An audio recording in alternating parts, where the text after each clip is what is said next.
Ian, when he wrote that song, I guess he kind of had that, was kind of in conjunction with Viking Death March right from the beginning, and Viking just kind of took on a life of its own. But it was always kind of an intro piece, and it was going to be like a short little song. And there was talks of it being, you know, extending it into a full length song and stuff like that. But we always really liked how it flowed into Viking. And my favorite part about that song is the bass playing on that is actually, it's not me. It's there's a double bass player who plays for the Toronto Symphony Orchestra named Jeff Beecher, and he's one of the best in the world. And he's the principal bass player for the Toronto Symphony Orchestra. And I got to know him through my neighbor who plays violin for the Toronto Symphony Orchestra. And I would go over there to play poker with all the symphony guys, and it would be me, this rock guy, with all these classical guys playing poker and drinking beer and stuff like that. And when he wrote that song and suggested that it would be awesome if there was double bass on it, I was like, I know the guy. So we called him up, and he was into it, and he came to the our studio, and it took about a couple hours, and it was the most amazing thing.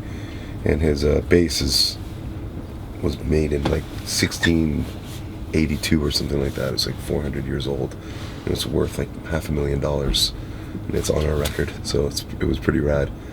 It was a good experience, and what a professional. He plays with Yo-Yo Ma as well. That's like his side gig. So he doesn't get much better than that. So that track ended up becoming something really special. Yeah. Oh, it's just, I remember when Ian first played it, when we were working on it, it was just so weird. And it had this old like Baroque kind of chamber music kind of vibe to it, and I picture like these beautiful, you know, women waltzing, you know, and yeah, and then it just kind of evolved into this thing. And then when we got the principal bass player from the TSO, I forget his name. Jeff Beecher. Jeff came down, and he played over top of it, and that was just an amazing experience. His bass was like 300 and some odd years old, and was worth over like $500,000, and this thing sounded like nothing I've ever heard before come out of any instrument. And so then all of a sudden we had this thing starting, you know, and then lyrically we kind of approached it as like